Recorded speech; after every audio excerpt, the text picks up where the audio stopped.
Le succès s'attire. Il ne se poursuit pas. Cette phrase va à l'encontre de ce que l'on vous a probablement répété pendant des années. On vous a dit de courir après vos objectifs, de forcer les portes, de saisir chaque opportunité comme si elle était la dernière. On vous a appris que le succès était une chasse, une poursuite, une course épuisante, où seuls les plus rapides et les plus agressifs survivent. Mais demandez-vous calmement, si le succès devait vraiment se poursuivre, pourquoi tant de personnes qui courent sans relâche n'atteignent-elles jamais ce qu'elles cherchent? Pourquoi tant d'efforts donnent-ils si peu de résultats durables? La vérité est simple, mais dérangeante. Le succès n'aime pas être poursuivi. Il répond à autre chose. Il répond à ce que vous devenez. Ce que la plupart des gens appellent succès est en réalité une conséquence. Pas une cible, pas un objet que l'on attrape. Une conséquence naturelle. Le succès arrive quand certaines conditions sont réunies, pas avant, pas après. Et surtout, pas parce que vous l'avez supplié, pas parce que vous l'avez poursuivi avec anxiété. Il arrive quand votre manière de penser, votre manière d'agir et votre manière de vivre sont alignées. Pas quand vous êtes pressé, mais quand vous êtes prêt. Imaginez un champ. Vous ne pouvez pas courir après la récolte. Vous ne pouvez pas négocier avec elle. Vous ne pouvez pas la menacer. Vous pouvez seulement préparer le sol. Vous pouvez seulement planter correctement. Vous pouvez seulement arroser avec constance. Puis attendre. La récolte vient quand le travail invisible a été fait. Toujours. Le succès fonctionne de la même manière. Ce que vous voyez chez ceux qui réussissent n'est que la récolte. Ce que vous ne voyez pas, c'est le sol travaillé en silence. Beaucoup de personnes veulent le fruit sans accepter le processus. Elles veulent l'effet sans la cause. Elles veulent l'admiration sans la transformation. Elles veulent les résultats visibles sans les efforts invisibles. Mais la vie ne fonctionne pas ainsi. Pas durablement, pas sainement. Le succès qui arrive trop vite repart souvent aussi vite, parce qu'il n'a pas été attiré, il a été arraché, et ce qui est arraché n'a pas de racines. Le travail invisible est ce que peu de gens respectent, parce qu'il ne produit pas d'applaudissements immédiats, parce qu'il n'offre aucune validation instantanée, parce qu'il exige de la discipline quand personne ne regarde, lire quand personne n'applaudit, apprendre quand personne ne félicite, s'entraîner quand personne n'encourage, corriger ses erreurs quand personne ne juge. Ce travail-là est silencieux, mais il est puissant. C'est lui qui attire les opportunités, pas l'agitation, pas le bruit. Demandez-vous honnêtement, êtes-vous occupé ou êtes-vous préparé? Être occupé donne l'illusion du progrès. Être préparé crée de vraies opportunités. Beaucoup confondent les deux. Ils remplissent leur journée, mais vident leur potentiel. Ils s'agitent, mais n'évoluent pas. Ils courent, mais dans la mauvaise direction. Le succès n'est pas impressionné par l'agitation. Il est attiré par la préparation. La préparation est une forme de respect. Respect pour votre avenir, respect pour votre temps, respect pour vos capacités. Dans de nombreux domaines de la vie, la loi est claire. On ne récompense pas l'intention. On récompense la compétence. On ne récompense pas l'envie. On récompense la valeur. Et la valeur ne s'improvise pas. Elle se construit, lentement, méthodiquement, sérieusement. Dans le monde réel, les opportunités ne sont pas distribuées au hasard. Elles apparaissent quand un problème rencontre une personne capable de le résoudre. Voilà la règle. Simple, implacable. Si vous n'êtes pas encore prêt à résoudre un problème plus grand, vous ne pouvez pas attirer une récompense plus grande. La préparation précède toujours l'opportunité. Toujours. La pression joue un rôle essentiel dans ce processus. Beaucoup la craignent, beaucoup la fuient. Pourtant, la pression ne crée rien. Elle révèle. Elle révèle vos schémas. Elle révèle vos habitudes. Elle révèle votre niveau réel. Quand tout va bien, tout le monde semble discipliné. Mais quand la pression arrive, vos automatismes prennent le contrôle. Ce que vous avez réellement construit apparaît. Prenez un premier exemple.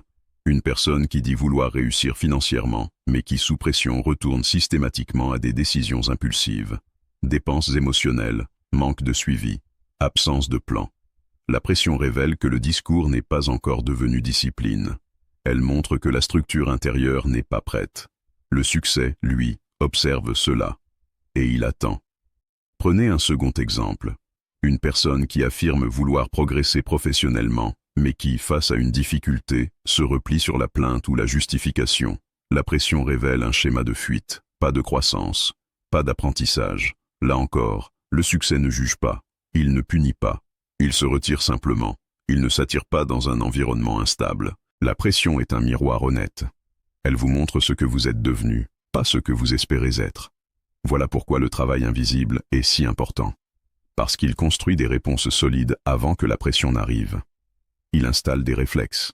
Il crée de la stabilité intérieure. Et cette stabilité attire naturellement des responsabilités plus grandes. La concentration est l'un des actifs les plus précieux de notre époque. Et pourtant, c'est l'un des plus mal protégés. Beaucoup la gaspillent, beaucoup la fragmentent, beaucoup la vendent pour des distractions mineures. Mais demandez-vous, comment attirer quelque chose de précieux si vous ne protégez pas ce qu'il est déjà? Votre attention est votre capital. Si vous la dispersez, vous dispersez vos résultats. La réussite exige une concentration profonde, pas occasionnelle, pas quand vous êtes motivé, mais quand c'est inconfortable, quand c'est répétitif, quand c'est lent. Protéger sa concentration, c'est refuser certaines sollicitations, c'est dire non à ce qui n'aligne pas votre direction, c'est comprendre que chaque distraction acceptée retarde ce que vous voulez attirer. Il ne s'agit pas de travailler plus, il s'agit de travailler mieux, avec intention, avec clarté, avec continuité. La concentration crée une accumulation silencieuse. Chaque heure bien utilisée s'ajoute à la précédente. Chaque journée disciplinée renforce la suivante. Ce n'est pas spectaculaire, mais c'est irrésistible sur le long terme. La croissance suit toujours une séquence précise. Elle commence par l'apprentissage. Apprendre humblement, sans ego, sans impatience. Puis vient l'application. Appliquer imparfaitement, mais sincèrement. Ensuite, l'évaluation. Observer ce qui fonctionne et ce qui ne fonctionne pas. Puis, la correction. Ajuster sans se décourager. Enfin, la persévérance. Continuer quand l'enthousiasme diminue. Cette séquence ne change jamais. Ceux qui la respectent attirent des résultats. Ceux qui la contournent poursuivent des illusions. La discipline est souvent mal comprise. On la confond avec la rigidité. En réalité, la discipline est une forme de liberté. Elle vous libère de l'humeur du moment. Elle vous libère de la dépendance à la motivation. La motivation est instable, la discipline est fiable. Les systèmes gagnent toujours contre les émotions.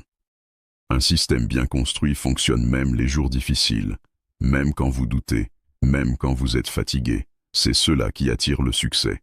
Pas l'intensité ponctuelle, mais la régularité maîtrisée, pas les élans, mais les habitudes. La patience stratégique est une qualité rare. Beaucoup attendent, mais peu savent attendre correctement. Attendre ne signifie pas rester immobile. Attendre signifie continuer à préparer le terrain sans exiger une récompense immédiate. Comme les saisons, vous ne pressez pas l'hiver pour qu'il devienne l'été. Vous utilisez chaque saison pour ce qu'elle permet. La patience stratégique consiste à faire le bon travail au bon moment, sans précipitation. Le retour d'information est une boussole. Sans mesure, il n'y a pas d'amélioration. Ceux qui attirent le succès observent. Ils ajustent, ils corrigent, sans se juger, sans se flageller. Ils comprennent que chaque retour est une information, pas une condamnation. Ce processus crée une dynamique. La dynamique est un phénomène cumulatif. Un petit progrès constant crée un élan.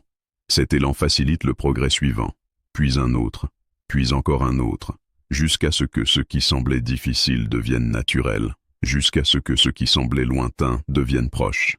Le succès n'arrive pas soudainement, il devient inévitable. Faire de la percée un mode de vie signifie élever vos standards internes. Pas une fois, mais chaque jour. Cela signifie choisir consciemment qui vous devenez, indépendamment des circonstances. Cela signifie comprendre que le succès n'est pas un événement extérieur, mais une expression intérieure. Et quand cette expression est stable, le monde répond. Le succès s'attire, il ne se poursuit pas. Il se rapproche quand vous êtes aligné, quand votre discipline est plus forte que vos excuses, quand votre patience dépasse votre impatience, quand votre préparation précède votre demande.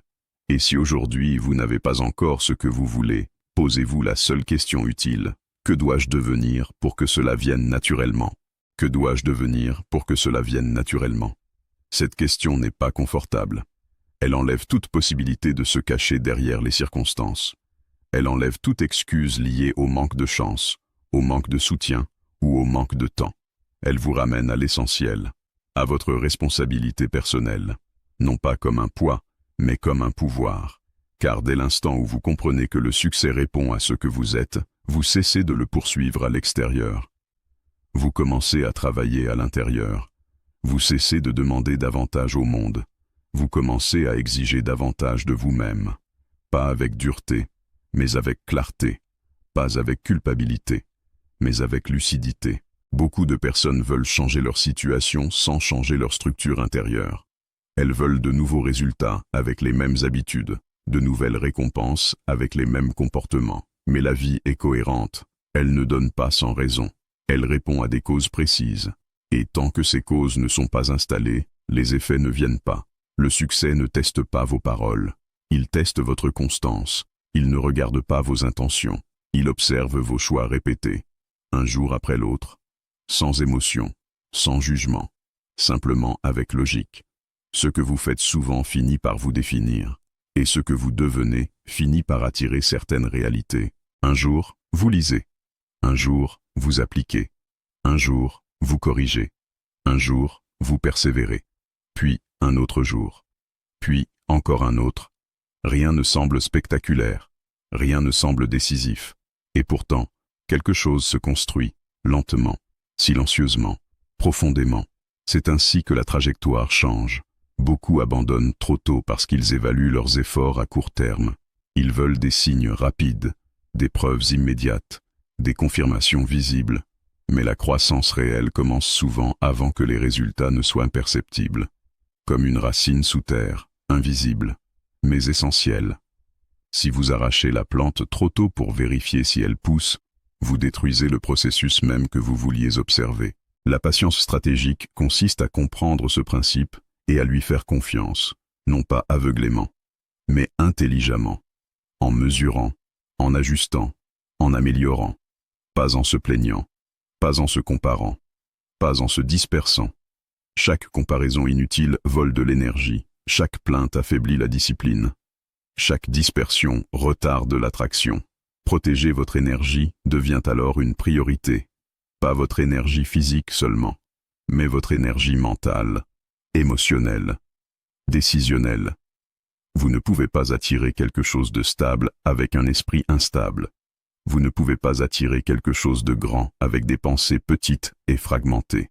L'ordre intérieur précède toujours l'expansion extérieure. Demandez-vous comment vous commencez vos journées. Est-ce dans la réaction ou dans l'intention? Est-ce dans la confusion ou dans la clarté? Est-ce dans la précipitation ou dans la maîtrise? Les premières heures façonnent souvent le reste. Pas toujours, mais souvent. Et ce que vous répétez souvent devient une identité. La discipline quotidienne n'est pas spectaculaire. Elle est parfois ennuyeuse, répétitive, prévisible, mais elle est puissante parce qu'elle supprime le hasard. Elle réduit les écarts. Elle crée une direction claire. Et quand la direction est claire, les décisions deviennent plus simples. Quand les décisions sont plus simples, l'énergie est mieux utilisée. Le succès n'est pas impressionné par vos moments d'intensité. Il est attiré par votre stabilité, par votre capacité à rester cohérent quand l'émotion fluctue, par votre capacité à continuer quand l'excitation disparaît. C'est là que la plupart échouent, non pas par manque de talent, mais par manque de continuité. La continuité est une force sous-estimée. Elle n'est pas glamour, elle ne fait pas de bruit, mais elle gagne toujours, parce qu'elle permet l'effet cumulatif. Ce petit effet presque invisible qui, jour après jour, modifie profondément votre position. Ce que vous répétez s'additionne, ce que vous maintenez se renforce, ce que vous abandonnez disparaît. Le retour d'information devient alors votre allié, non pour vous critiquer, mais pour vous guider. Vous observez vos résultats, vous identifiez les écarts, vous corrigez sans émotion excessive, vous continuez sans vous décourager. Ce cycle crée une amélioration constante. Et cette amélioration attire progressivement de nouvelles opportunités. Les opportunités ne sont pas toujours évidentes au départ. Elles se présentent souvent sous forme de responsabilités supplémentaires, de défis plus complexes, de problèmes plus exigeants. Beaucoup les refusent, pensant qu'ils ne sont pas prêts. Mais ceux qui ont travaillé intérieurement les reconnaissent. Ils comprennent que ces défis sont des invitations déguisées. Quand vous êtes prêt, la pression ne vous écrase pas. Elle vous élève. Elle révèle votre solidité. Elle confirme votre préparation. Et à ce moment-là, quelque chose change. Le monde commence à répondre différemment. Pas parce que vous le demandez plus fort, mais parce que vous êtes devenu quelqu'un de différent. Faire de la percée un mode de vie signifie ne plus attendre un moment parfait, ne plus attendre une validation extérieure, ne plus attendre que tout soit aligné à l'extérieur avant d'agir à l'intérieur. Cela signifie choisir chaque jour d'élever légèrement vos standards, dans votre manière de penser, dans votre manière de parler, dans votre manière d'agir. Un jour, vous remarquez que certaines choses ne vous attirent plus. Certaines distractions perdent leur pouvoir. Certaines excuses sonnent creux. Ce n'est pas une perte, c'est une élévation. Votre seuil a changé. Votre identité s'est ajustée. Et ce nouvel alignement commence à attirer de nouvelles réalités. Le succès ne devient pas soudain. Il devient cohérent. Il devient logique. Il devient presque évident. Quand vous regardez en arrière, vous comprenez que rien n'était accidentel. Chaque choix comptait. Chaque habitude construisait quelque chose. Chaque jour ajoutait une brique. Et si aujourd'hui vous êtes encore en chemin, c'est normal. Le chemin est le processus. Il n'y a pas d'arrivée définitive. Il n'y a que des niveaux de responsabilité plus élevés, des standards plus exigeants, des défis plus subtils, mais aussi une plus grande paix intérieure, une plus grande maîtrise. Le succès s'attire, il ne se poursuit pas. Il s'approche quand vous cessez de courir après lui et que vous commencez à marcher avec intention. Quand vous remplacez l'impatience par la préparation, la dispersion par la concentration, l'espoir vague par la discipline claire, continuez à construire en silence, continuez à apprendre, continuez à ajuster, continuez à persévérer. Le monde observe, même quand il semble indifférent. Et un jour, sans annonce, sans fanfare, vous réalisez que ce que vous cherchiez autrefois commence à venir à vous. Vous commencez alors à comprendre une chose essentielle. Le succès n'est pas un événement isolé dans le temps. Ce n'est pas une ligne d'arrivée que l'on franchit une fois pour toutes. C'est une relation. Une relation entre ce que vous exigez de vous-même et ce que la vie vous confie en retour. Plus vos standards intérieurs sont élevés, plus les responsabilités extérieures augmentent. Plus votre caractère se stabilise, plus les opportunités se présentent sans être poursuivies. Beaucoup pensent encore que le succès arrive quand tout devient facile. C'est une erreur. Ce qui arrive, ce n'est pas la facilité, c'est la clarté. Vous savez quoi faire. Vous savez quoi refuser. Vous savez ce qui mérite votre énergie et ce qui ne la mérite plus. Cette clarté réduit la fatigue mentale. Elle rend les décisions plus simples. Elle enlève le bruit inutile. Un jour, vous réalisez que vous ne réagissez plus comme avant. Les mêmes situations ne déclenchent plus les mêmes émotions. Les mêmes obstacles ne produisent plus la même peur. Non pas parce que les difficultés ont disparu, mais parce que vous avez changé. Votre structure intérieure est plus solide. Vos repères sont plus stables. Votre direction est plus nette. C'est ainsi que le succès commence à s'attirer naturellement. Non pas parce que vous avez trouvé une formule magique, mais parce que vous êtes devenu prévisible dans votre discipline, fiable dans votre engagement, constant dans vos efforts. La vie aime ce qui est fiable. Elle confie davantage à ceux qui tiennent sur la durée. À ce stade, vous cessez de vous demander quand cela va arriver. Cette question perd de son importance. Vous vous concentrez sur ce que vous construisez aujourd'hui, sur la qualité de votre travail, sur la cohérence de vos choix, sur la solidité de vos habitudes. Et paradoxalement, c'est souvent à ce moment-là que les résultats commencent à apparaître plus clairement. Vous comprenez aussi que chaque niveau atteint demande une nouvelle version de vous-même. Ce qui vous a amené ici ne vous amènera pas plus loin. Il faudra apprendre encore, ajuster encore, corriger encore, persévérer encore. Non pas avec frustration, mais avec maturité, avec calme, avec une vision plus large. La véritable réussite apporte une forme de paix, pas une absence de défi, mais une confiance intérieure, une certitude tranquille que vous pouvez faire face, que vous pouvez apprendre, que vous pouvez vous adapter. Cette paix attire naturellement des relations plus saines, des projets plus alignés, des opportunités plus cohérentes. Vous cessez alors de comparer votre chemin à celui des autres. Vous comprenez que chaque trajectoire est unique, que chaque rythme est différent, que chaque saison a son utilité. La comparaison cesse de voler votre énergie. Vous la récupérez, vous la réinvestissez là où elle produit réellement quelque chose. Le succès s'attire parce qu'il reconnaît la cohérence, il reconnaît la patience, il reconnaît la discipline silencieuse, il reconnaît ceux qui continuent sans garantie immédiate, ceux qui construisent sans être applaudis, ceux qui corrigent sans se plaindre, ceux qui avancent sans se disperser. Et si aujourd'hui vous vous sentez encore loin de ce que vous désirez, rappelez-vous ceci. Être loin n'est pas un échec. Être immobile l'est. Tant que vous progressez, même lentement, vous êtes en train de devenir quelqu'un de différent. Et ce devenir est le véritable aimant du succès. Continuez à nourrir votre esprit. Continuez à affiner vos compétences. Continuez à renforcer votre discipline. Continuez à protéger votre concentration. Continuez à mesurer et ajuster. Un jour après l'autre, sans précipitation, sans attente irréaliste, le succès s'attire. Il ne se poursuit pas. Il répond à la personne que vous êtes en train de construire. Et plus cette construction est solide, plus ce qui vous semblait autrefois inaccessible commence à se rapprocher, calmement, logiquement, naturellement.